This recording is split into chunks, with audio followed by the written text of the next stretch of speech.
Hey guys, and welcome back to my channel. This look is my take on Cynthia from the Rugrats and is also very inspired by the drag queen Trixie Mattel. As always, the products, music, and my social media will be listed in the description. And with all of that said, let's get into the tutorial.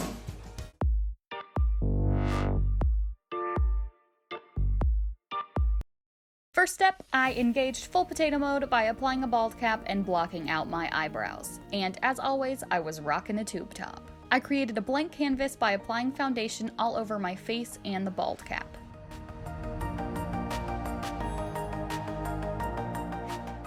And behold, I am the ultimate potato.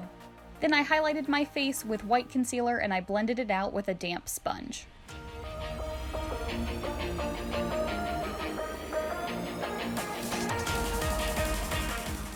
I set my face with a very generous amount of powder. I used a cool-toned contour powder to start adding dimension back into my featureless face. I used a little sheet of paper to achieve a very sharp cheek contour. Then I blended out the contoured areas so they had nice smooth gradients.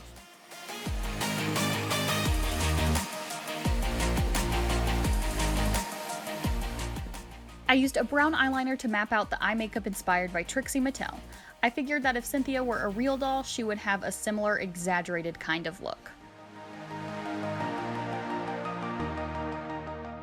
I used a cool-toned brown eyeshadow to start defining my new crease. I chose a cool-toned brown color palette to give off that grungy look that was popular in the 90s and early 2000s when the Rugrats was airing. I used a lighter shade and a fluffier brush to blend out the crease. I used the same eyeshadows to define my new lower lash line.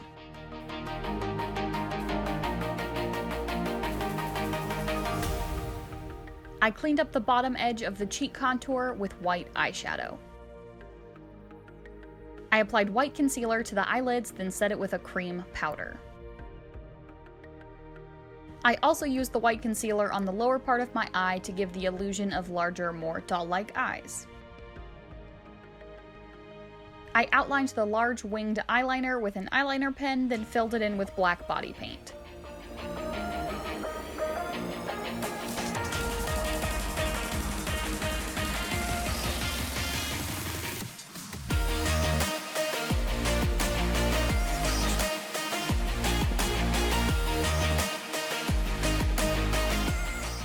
I used a taupe eyeshadow to map out a brow shape, then I refined it with a brow pencil. I went for rounder brows than Trixie normally does because, again, I was going for more of a 90s look when rounder brows were more on trend.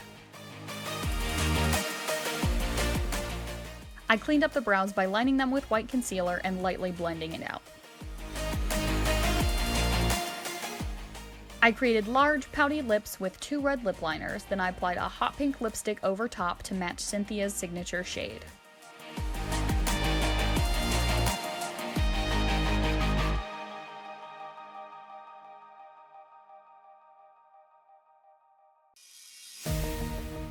I used a concealer pencil to map out the top of her dress. I used a mix of pink and red body paint to add in the trim around the neckline and sleeves.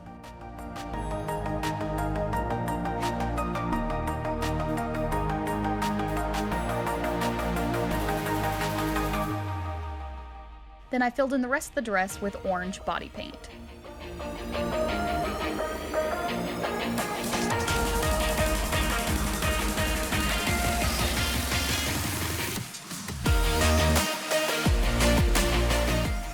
I shaded where the orange and pink met with a deep orange eyeshadow for a little bit of dimension. Then I used a deep pink eyeshadow to shade the edge of the trim next to my skin so it wouldn't look as flat. I used my contour shade to start adding a shadow along the edges of the dress.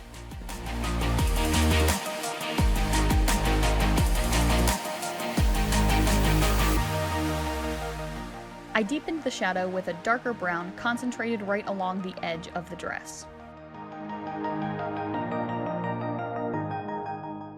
Then I thinly outlined the edges of the dress with an eyeliner pen.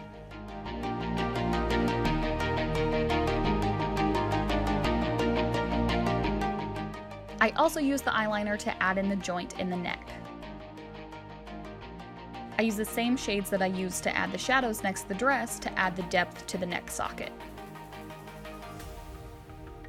To make the neck illusion a bit more realistic, I added a highlight on both sides with a bit of white concealer.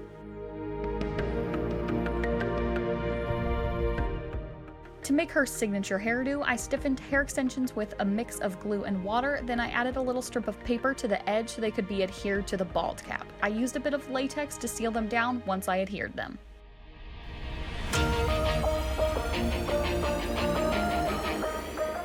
Since Cynthia is missing most of her hair, she has little holes in her head where the hair used to be, so I stippled some black body paint onto the bald cap, then I filled in the gaps and added bigger spots with eyeliner.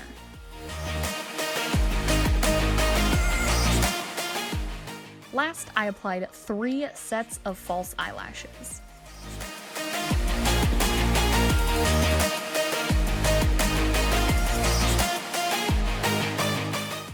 Congratulations, you have made it to my end screen. Click that top link to check out my last video, or click that bottom link to check out a video YouTube's robots think you'll like. And if you want to make sure you don't miss a single video from me in the future, click that little circle with my face in it to subscribe.